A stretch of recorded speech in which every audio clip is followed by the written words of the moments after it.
Welcome to another segment of Asian Invasion, or should I say, Asian Exploration. Today we're joined by the legendary Zheng He. Don't know who he is? Well, wait to find out. And also the special guest,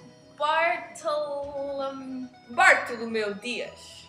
Can I just mention that this pillow is actually, the pillow cover of this is made from silk from my first voyage.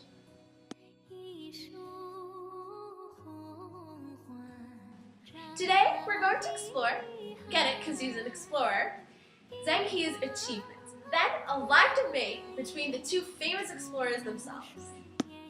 To start off with, can you give us some background information about China's relations with foreign countries? Can I introduce to you my friend, Ming? She's an expert on all things Chinese. So, tell us.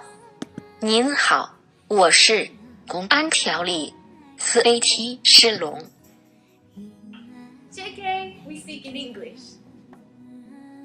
Chinese scholar officials complained about voyages that they wasted valuable resources that could be used to defend against barbarian attacks on the northern frontier.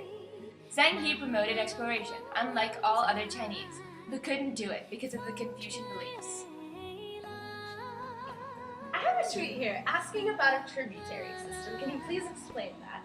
The tributary system is a traditional Chinese system for managing foreign relations in China by establishing rules and controlling the means by which foreign countries enter the region. The system was effective for neighboring states and people of political, defensive, economic, and diplomatic concern to China. Thank you, Ming. You're welcome. You can leave now.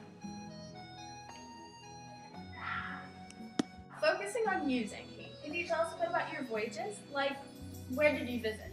Well, as you might have heard, I went on 7 voyages. They took place between 1405 and 1433. I went to lots of different places, but some of the most significant ones were Java, Champa, Malacca, Calicut, Palembang, Hormuz, and the Maldives. These places were significant in my opinion because they are all revisited, which shows that they got success. So all of our voyages brought prosperity, riches, and other trade routes. Hormuz was particularly interesting because it was a fort created by the Portuguese in 1450, and we managed to get a fantastic trade route there. That's incredible.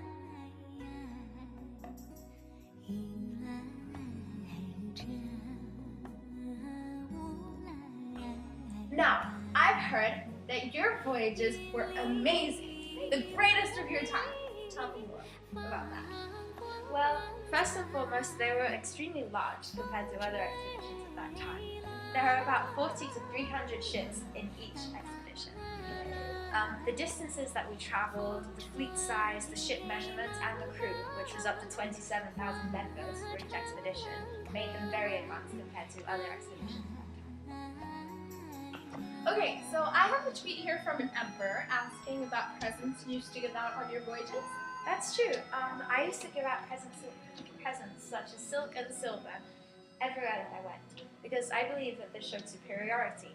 It also showed kindness, which meant that a lot of countries, actually 16 countries, sent tribute to the Ming court with gifts and other riches.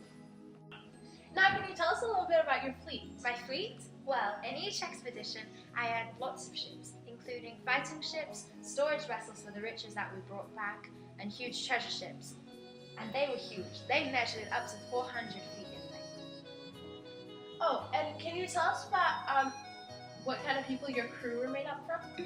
We had 27,000 members up on some voyages, which were lots of different kinds of people. A lot of them were sailors, we had soldiers, carpenters, interpreters and accountants for when we got to our trading posts, doctors, and even religious leaders. One of my friends actually called it a huge floating city that sailed from port to port along the ocean. That's incredible. Now, one more thing. Can you tell us where they ranged from? Well, they ranged from Southeast Asia to Eastern Africa, all in the Indian Ocean. Now, for our live debate.